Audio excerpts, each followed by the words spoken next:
Voilà.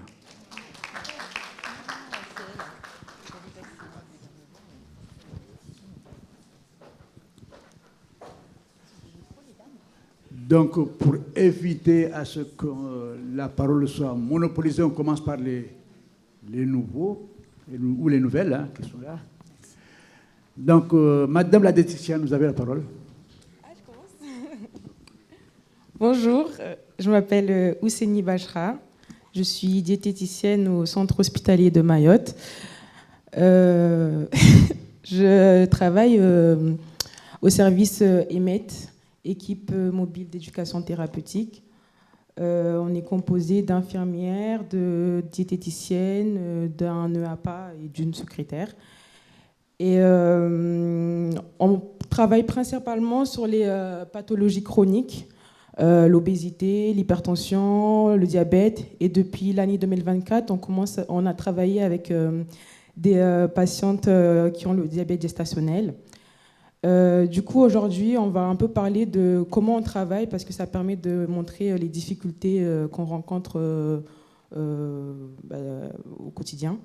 Et ensuite, nous parlerons des nutriments essentiels pendant la grossesse en valorisant l'alimentation locale. Et nous verrons potentiellement les pistes d'amélioration pour une prise en charge globale, une meilleure prise en charge nutritionnelle de la femme enceinte. Concernant la première partie, comment on travaille avec les femmes ayant le diabète gestationnel, ce sont surtout les sages-femmes du centre hospitalier de Mayotte ou des PMI qui vont nous orienter ces femmes ayant le diabète gestationnel. Et avant même qu'elles intègrent un programme, on leur dit que c'est volontaire. C'est volontaire et elles ne sont pas obligées de participer à un programme, mais bon, souvent elles acceptent. Et on commence par un premier entretien qui est le bilan éducatif partagé pour un peu connaître les besoins, recueillir d'abord les données médicales, socio-professionnelles et avoir leurs besoins. Ensuite, on a les éducations infirmiers et puis diète. Et il y a les suivis qui se suivent 2 semaines après. Et on a des suivis toutes les 2 semaines jusqu'à 37 semaines d'aménorrhée, si c'est possible. Et on a un dernier suivi 3 mois postpartum. Je suis un peu perdue. 3 mois postpartum. Et je voulais juste rappeler un petit peu le principe de l'ETP, qui est... on n'impose pas aux femmes, on ne leur dit pas qu'est-ce qu'il faut faire. À la fin des éducations, c'est à elles-mêmes de dire leurs objectifs qu'elles sont capables de faire avec leurs propres moyens et la réalité. Du coup, c'est vraiment important quand on parle d'éducation thérapeutique. En 2025, on a eu une file active de 253 femmes enceintes et de 118 premiers suivis et 7 suivis postpartum. Ces chiffres montrent qu'on perd au fur et à mesure de la prise en charge, on perd... les patientes ne viennent plus et c'est principalement dû à la situation irrégulière des femmes enceintes. Et je voulais juste préciser que nous, les patientes qu'on a, on a majoritairement des patients en situation irrégulière. Ça ne concerne pas les femmes enceintes en général sur l'île. Voilà. Ensuite, j'ai pas fini. Ensuite, un autre frein, c'est la précarité financière. On a des femmes enceintes qui font 1 à 2 repas par jour parce qu'elles n'ont pas les moyens. Ou même si on a les moyens, on va plutôt privilégier un tel aliment qu'un aliment sain, entre guillemets. Voilà. Et en gros, l'alimentation à Mayotte, elle est très déséquilibrée parce qu'il y a une forte consommation de riz blanc, Les femmes enceintes, elles vont manger aussi des fois en trop grosse quantité. L'alimentation, elle est peu variée, ce qui peut mener à des carences. Nous, pendant les éducations, on parle surtout de l'équilibre alimentaire, l'importance de varier, que ce soit les sources de protéines, les sources de légumes, les sources de féculents aussi, et qu'il n'y a pas que le riz blanc. Et on insiste sur les nutriments qui sont essentiels pendant la grossesse. Je voulais juste aussi faire un petit point sur le beriberi. Il y a une forte prévalence à Mayotte. Et ça peut être dû à du coup, des femmes qui vont manger principalement du riz ou qui vont manger du riz, mais ce n'est pas que dû à la condition précaire ou le manque de connaissances. Ça peut aussi être dû à les faits qu'elles sont enceintes. Ça peut avoir des vomissements. Du coup, elles n'arrivent pas à manger autre chose que du houbou. C'est plus facile à ingérer. Du coup, c'est pour ça qu'on peut avoir cette carence en vitamine B1. Et du coup, nous, on va surtout insister sur il y a déjà une prise en charge médicale ils vont supplémenter en vitamine B1, mais nous aussi, on va parler un peu de le fait de surtout varier son alimentation, et même si on ne peut pas ingérer autre chose que le houbou, d'essayer d'introduire que ce soit des breads ou des légumineuses, du poisson, pour un peu enrichir en vitamines et en minéraux. Bon, après, on a des vitamines, minéraux qui sont un peu essentiels pendant la grossesse. Pour revenir un peu sur le calcium, on avait dit que le docteur Abbas avait dit qu'il y avait peu de femmes qui consommaient des produits laitiers. Il y a aussi une source de calcium qui est... une des sources du calcium, c'est les légumes verts à feuilles, que ce soit mvungé, les mafana, tout ça. C'est une deuxième source. Du coup, c'est moins bien assimilé que les produits laitiers, mais c'est important de rappeler que c'est aussi une source de calcium. Ensuite, on a plein d'autres vitamines qui sont aussi importantes. En gros, c'est juste pour dire que l'alimentation, et c'est aussi crucial pour la santé de la mère et pour aussi le bon développement du fœtus. On a vu que ça avait vraiment un impact sur la santé, le développement au fur et à mesure de l'enfant. Si on doit retenir des messages concernant l'alimentation, c'est déjà limiter la consommation de riz blanc, varier vraiment les féculents. On insiste surtout sur ça, au lieu d'insister sur les vitamines, quelles vitamines avoir, quels minéraux avoir, c'est déjà d'essayer de varier chaque groupe d'aliments, que ce soit féculents, que ce soit les légumes, parce que dans chaque aliment de chaque groupe est important. Du coup, on va essayer d'apporter tous les aliments de chaque groupe. Ensuite, ça serait aussi de limiter les boissons sucrées, parce qu'on a beaucoup aussi de femmes enceintes, pas que enceintes, mais à la Mayotte, on consomme beaucoup de boissons sucrées. Ensuite aussi, varier les sources de protéines, viande, poisson, œufs, parce que pareil, on a aussi beaucoup de patients qui vont manger beaucoup de mabawa, qui sont pauvres qui sont moins nutritifs que d'autres sources de viande ou poisson ou œufs. Et du coup, ça serait aussi de varier les protéines. Ensuite, augmenter l'apport en fibres, et en insistant aussi sur le fait qu'il n'y a pas que les légumes qu'on peut retrouver en magasin, il y a aussi les légumes locaux qui sont aussi très riches en vitamines et minéraux.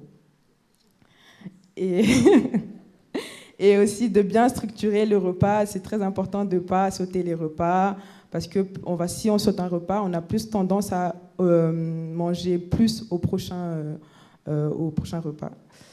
Et je vais m'arrêter là.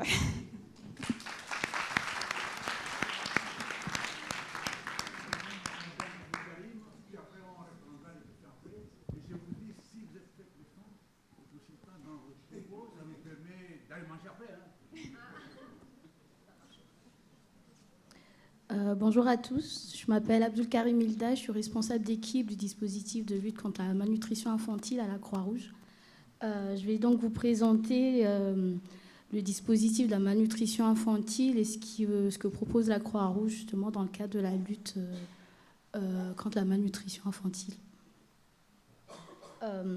Alors tout d'abord, il y a le projet initial qui a été lancé en 2018 et qui met en œuvre un protocole de prise en charge associant donc le CHM, la PMI et la Croix-Rouge.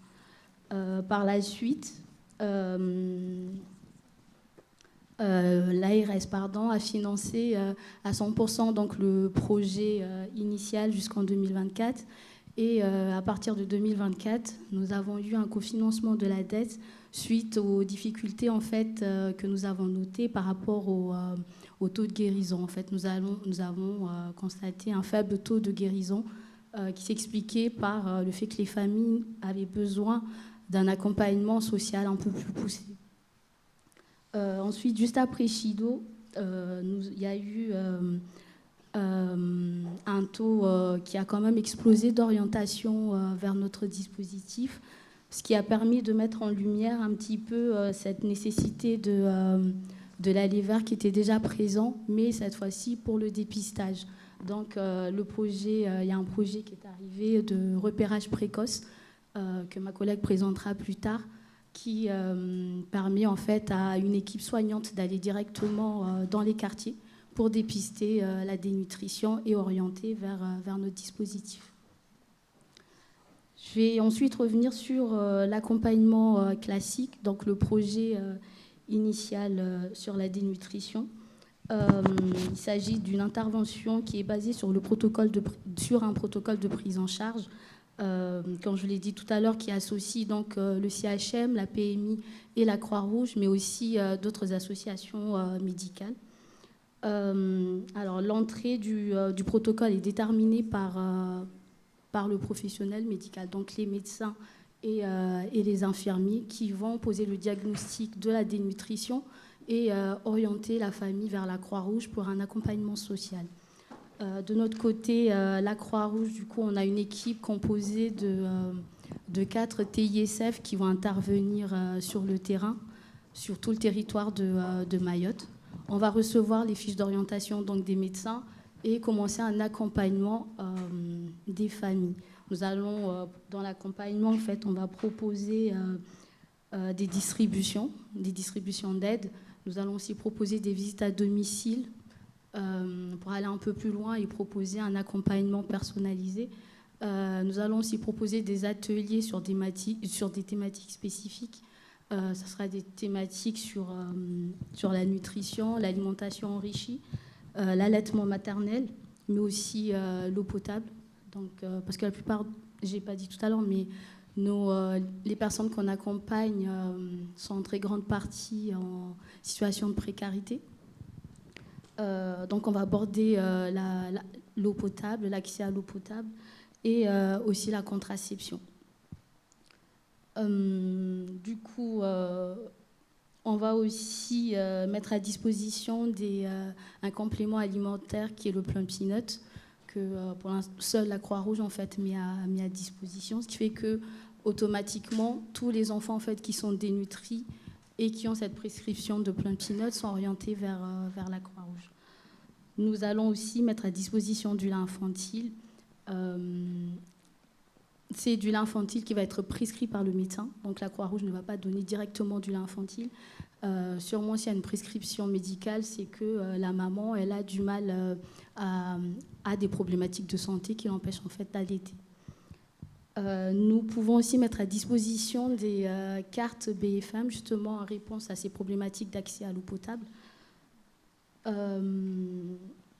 Ensuite, du coup, ça c'est tout l'accompagnement en fait, que la Croix-Rouge va proposer dans le cadre de la prise du poids de l'enfant. En parallèle, l'enfant sera suivi par les professionnels médicaux, du coup, que ce soit les PMI, le CHM ou les autres associations dont j'ai parlé, sur le suivi du poids. Du coup, on va travailler vraiment, la Croix-Rouge va travailler en parallèle avec toutes ces structures médicales sur la prise du poids de l'enfant. Parmi les causes que nous avons identifiées à la Croix-Rouge, donc il y a cette insécurité, vulnérabilité, précarité alimentaire, mais aussi des mauvaises conditions d'hygiène, que ce soit l'hygiène alimentaire ou bien du lieu de vie, la consommation donc de l'eau non potable, comme ça a été souligné tout à l'heure, il y a pas mal de familles qui vont consommer l'eau de rivière ou bien l'eau de puits.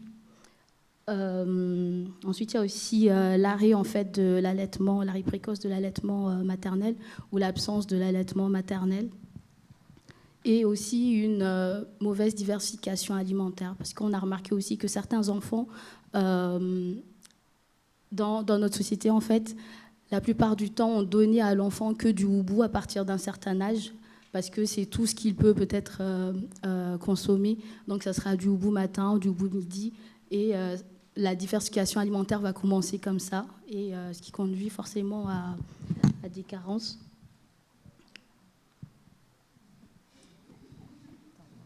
Ok. Je vais juste parler de quelques chiffres assez rapidement. En 2024, on a accompagné 680 enfants. Parmi ces enfants, du coup, il y avait 323 enfants orientés par le CHM, 326 enfants orientés par la PMI. Nous, on essaie à chaque fois de réorienter les enfants en PMI, les enfants de 6 mois jusqu'à 6 ans.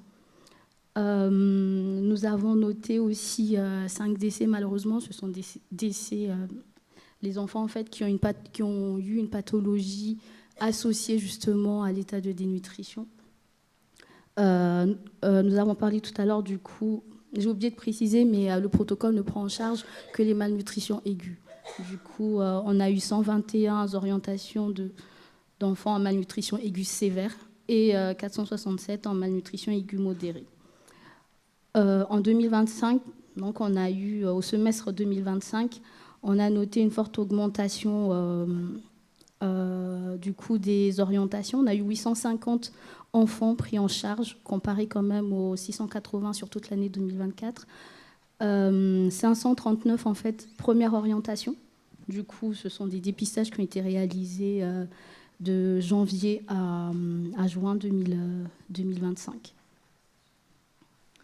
Et juste pour finir, du coup, pour faire vite, je vais parler assez rapidement du dispositif en fait qui est financé par la dette. Il s'agit, en fait, on a remarqué qu'il y avait un taux très faible déjà de guérison, mais aussi un taux élevé d'abandon. Donc, on a voulu renforcer le dispositif en proposant un accompagnement social un peu plus poussé. Du coup, travailler avec un travailleur social qui va pouvoir en fait accompagner davantage des cibles. En fait, on a du coup ciblé quelques familles qui avaient vraiment plus besoin de cet accompagnement poussé. Merci. Donc, on va prendre la dernière intervention de Mme Messonnier. Comme ça, vous avez la possibilité de poser des questions depuis Dr Abbas, Dr De Sauve et tout le monde ici. Et puis après, on va aller manger. Allez-y. Bonjour à tous, merci pour la parole. Du coup, je suis Fleur Messonnier, je suis chef de projet sur un nouveau projet qui s'appelle Repérage précoce de la malnutrition infantile. C'est un projet financé pour une année, dans un premier temps, 100% ARS, et qui s'additionne au service qu'Hilda vient vous présenter.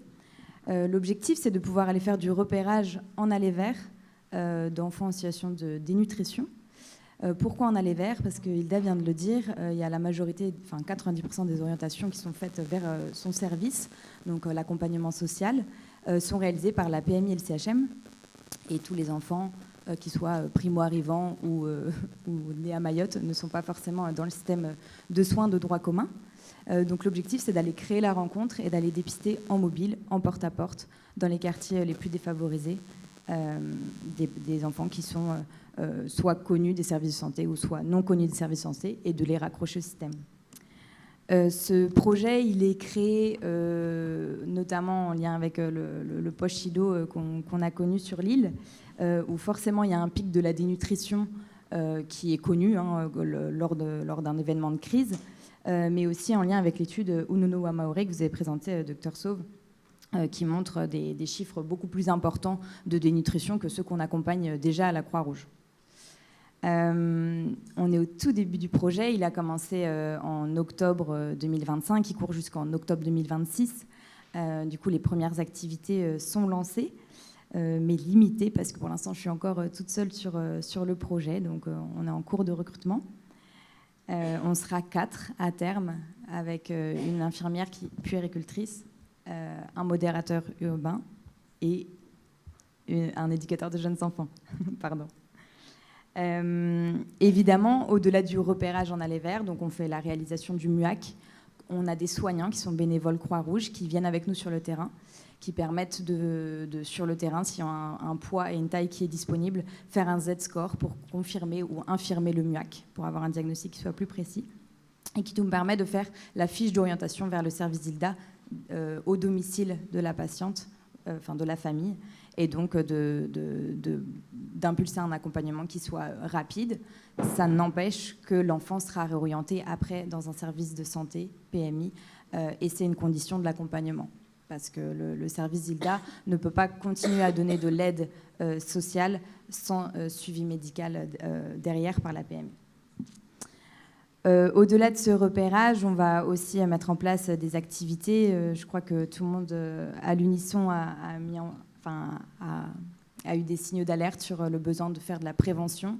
Donc on va faire des ateliers de sensibilisation, soit avec les familles de la file active, soit avec du tout venant, pour faire de la promotion de l'allaitement maternel, comment on met au sein, comment on diversifie l'alimentation chez l'enfant malnutri, comment on gère les bons alimentaires qui sont donnés par la Croix-Rouge, comment gérer un panier alimentaire avec une alimentation qui soit adaptée à la dénutrition de l'enfant. On s'inscrit aussi dans une dynamique partenariale, donc c'est aussi pour ça, et on remercie Repema de nous avoir invités aujourd'hui. On travaille en étroit lien avec les associations des bassins de santé de proximité. Donc c'est Santé Sud, Mlezi Maoré, la Croix-Rouge et Horizon, qui ont des médiateurs en santé tous les jours sur le terrain et qui sont nos meilleurs relais en termes d'information. Donc à ce jour, il y a les 50 médiateurs en fait. Les 4 bassins de santé sont formés au repérage de la dénutrition parce que tout le monde est capable de réaliser un MUAC et avoir un signal d'alerte. Et c'est vraiment le message que du coup, le service du repérage précoce de la malnutrition infantile porte, c'est que nous tous, en tant que citoyens, on peut repérer à l'aide de MUAC. Donc on donne des MUAC, et si vous êtes intéressés, n'hésitez pas à revenir vers nous. 2 minutes pour 2 chiffres. Du coup, on a commencé les activités terrain depuis 1 mois. Grâce à l'aide de bénévoles. Donc j'ai parlé des bénévoles soignants, mais il y a aussi des bénévoles communautaires et du coup les associations de proximité dont je viens de vous parler. Ça nous donne 10 sorties à ce jour qui ont été réalisées. On commence à intervenir en fonction de la cartographie qui a été sortie de la PMI et de son bilan de 2024. Donc on sait déjà où on va. On intervient d'abord dans les zones rouges. Plus on a modifié un petit peu parce que par exemple on sait que Dzoumogné, la PMI est fermée, Vaïbé, la PMI est fermée, le coin informel de Tsunzu également. Ça c'est sur le rapport de la PMI, c'est pas des données qui sont mentionnées, mais nous on les a classées comme zone rouge de facto. Sur ces 10 sorties, du coup on rencontre 385 enfants, on va dire 400 enfants, on exagère un petit peu. Et en fait, sur cette proportion d'enfants repérés, on a 50% qui sont âgés de 0 à 2 ans, donc qui concernent les enfants des 1000 premiers jours. Évidemment, parce qu'ils ne vont pas encore à l'école, donc ils sont plus disponibles et on les trouve davantage au domicile. Mais ça nous arrange parce que c'est le moment là où les chiffres de la dénutrition sont les plus élevés et le moment de la diversification alimentaire. Donc on a d'autant plus d'actions à réaliser auprès d'eux. Sur ces 385 enfants, on a repéré 18 enfants en situation de dénutrition. Et sur ces 18 orientations qu'on a faites du coup au service Zilda et à la PMI, il y en a 16 qui concernent des enfants de 0 à 2 ans. Tout ça s'inscrit donc dans une dynamique d'aller vers, de promotion de la santé, de prévention. mais aussi de renforcer la capacité d'agir des familles, papa, maman, de pouvoir accompagner au mieux leurs enfants dans un parcours qui n'est pas évident pour les familles les plus précaires, parce que le système de soins est complexe, qu'il y a de nombreux freins d'accès, et on n'a pas le temps d'évoquer toutes les difficultés. Mais du coup, voilà, c'est le rôle qu'on a à cœur d'avoir, d'être un peu des boussoles pour ces familles, parce que la dénutrition est un enjeu de santé publique et peut mener à des décès. Merci, Madame Messonnier. Voilà, je vous propose de prendre 3 questions, des vraies questions. Vous les posez, on vous répond. Et puis, on va bouffer. Vous aurez l'occasion tout à l'heure de revenir dans Expérience d'ici et d'ailleurs, hein, parce que c'est la même chose à peu près qu'on va reprendre. Donc, Combo, vous avez besoin de poser une question? Non. Ou Défi, vous avez besoin de poser une question? Non. Hélène? Non plus. Docteur Abbas? Voilà, vous lui donnez le micro. Le micro, tiens. Excusez-moi, moi j'ai une question très pratique et qui va être rapide. On est plusieurs professionnels à rencontrer des difficultés pour des patientes enceintes qui sont en situation de dénutrition ou malnutrition, qui n'ont pas accès à des bons alimentaires. On ne sait pas comment faire. Comment elles peuvent avoir en urgence, quand on les voit, ça fait 3-4 jours qu'elles n'ont pas mangé. Qu'est-ce qu'on fait? Comment on les oriente? On n'a pas forcément de réponse de la Croix-Rouge. Alors, il existe plusieurs dispositifs en fait à la Croix-Rouge. Moi, mon dispositif concerne que la malnutrition infantile. Il y a donc le dispositif d'aide alimentaire classique. Normalement, il y a un logiciel qui a été partagé à tous les partenaires. Donc, via ce logiciel, vous pouvez faire les orientations. Je pense qu'il y a aussi des coordonnées qui sont disponibles pour que vous puissiez contacter les référents en fait, de ce dispositif. Je prends.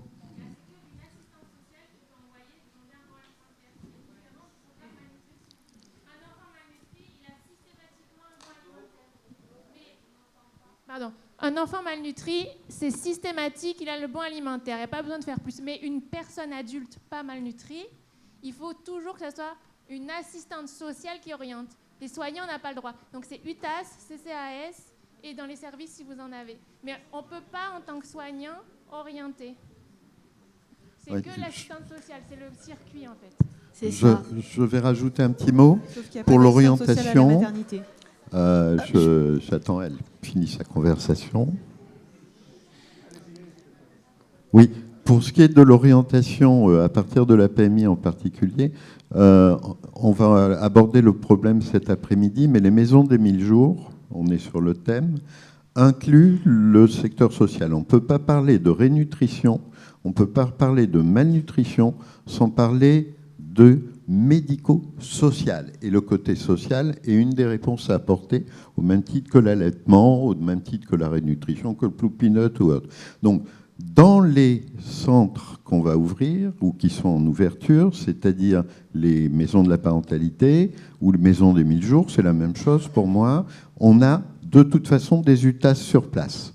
Les UTAS ont vocation à prendre en charge en direct ce genre d'urgence. Donc, elles vont être au sein des maisons de la parentalité. Deuxième chose, on a effectivement des problèmes de temps en temps de les avoir en direct. On va rajouter des assistantes sociales. On a 4 postes qui sont ouverts, qu'on met en recrutement pour avoir des assistantes sociales de la PMI au niveau des maisons de la parentalité, de façon à ce que l'accès soit favorisé et qu'on ait des gens disponibles. Mais j'allais dire, ça, c'était ma première petite observation pour entamer les maisons des 1000 jours de cet après-midi. Une petite chose également, je me tourne vers le docteur Abbas, mais pour moi, un décès d'un enfant malnutri de maladie, il meurt de malnutrition, jusqu'à preuve du contraire.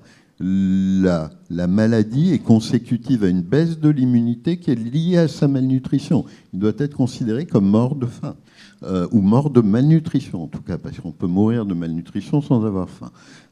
Mais restons dans les trucs. on doit considérer ces décès comme des décès de malnutrition et pas de maladie. Voilà, c'était juste une petite remarque.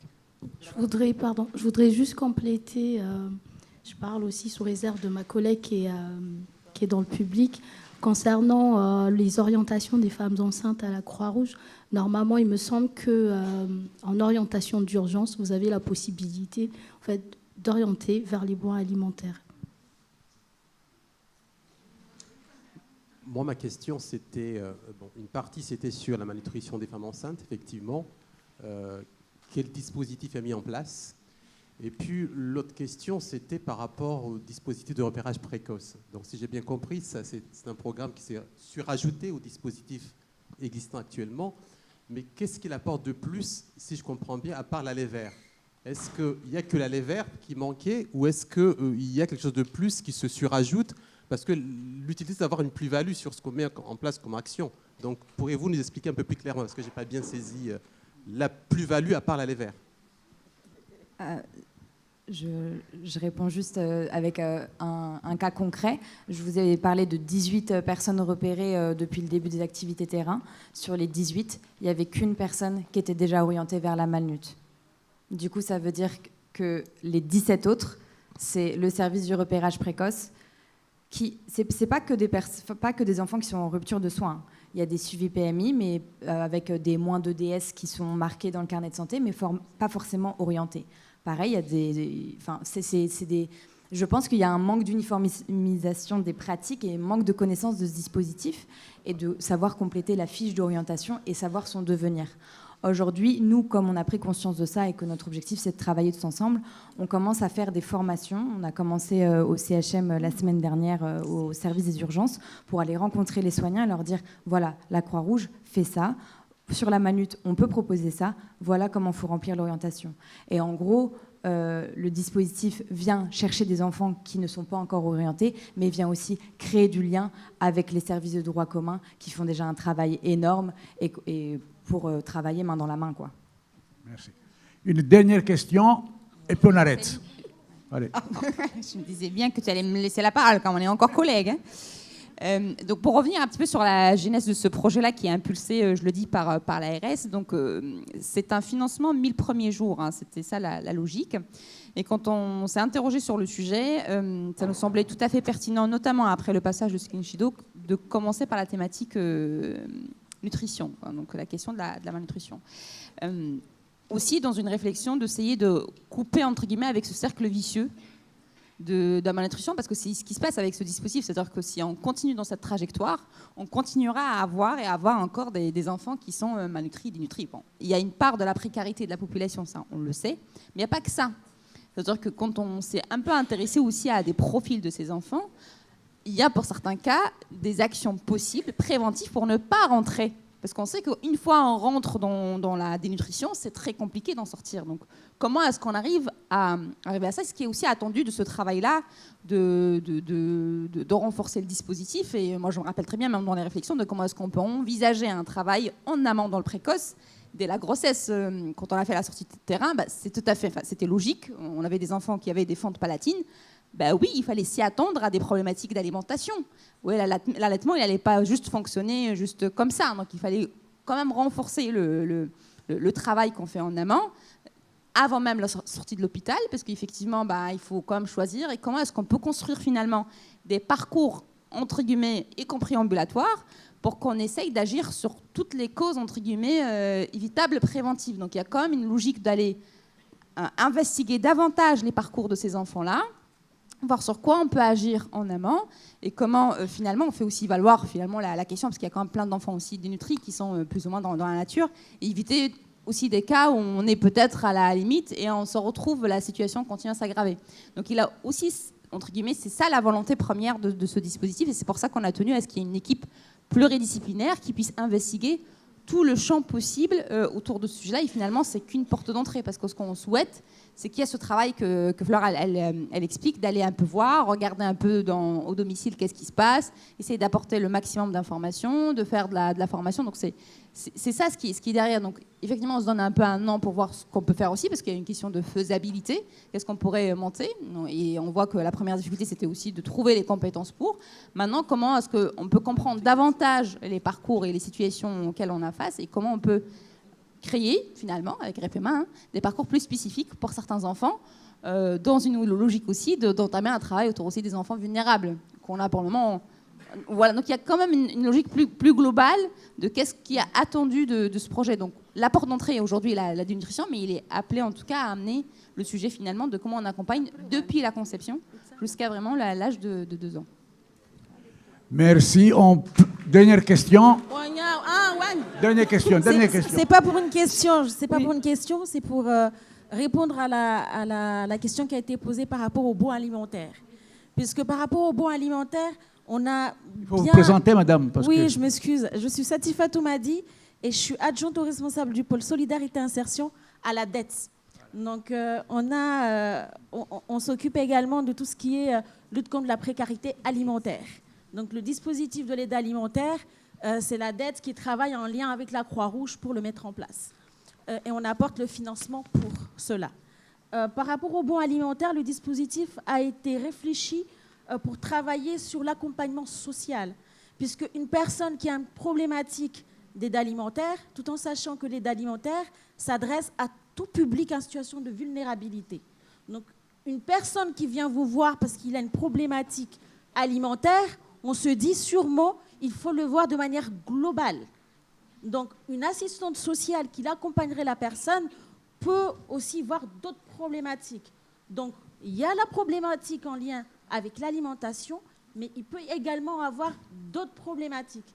C'est pour ça que le dispositif a été pensé en lien et en partenariat avec les travailleurs sociaux du territoire, que ce soit au niveau du conseil départemental avec les UTAS et avec les collectivités à travers les CCAS, puisqu'il peut également y avoir d'autres accompagnements qui peuvent être faits, soit par les UTAS, les aides du conseil départemental peuvent être mobilisées, et aussi les aides des collectivités. C'est pour ça qu'il est important, quand une personne a une problématique d'aide alimentaire, a besoin d'une aide alimentaire, c'est urgent.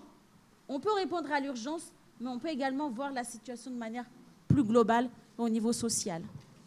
Je vous propose de faciliter la tâche du modérateur, parce que c'est toujours compliqué de dire aux gens de ne pas poser vos questions. Bonjour. Donc, qu'on arrête ici.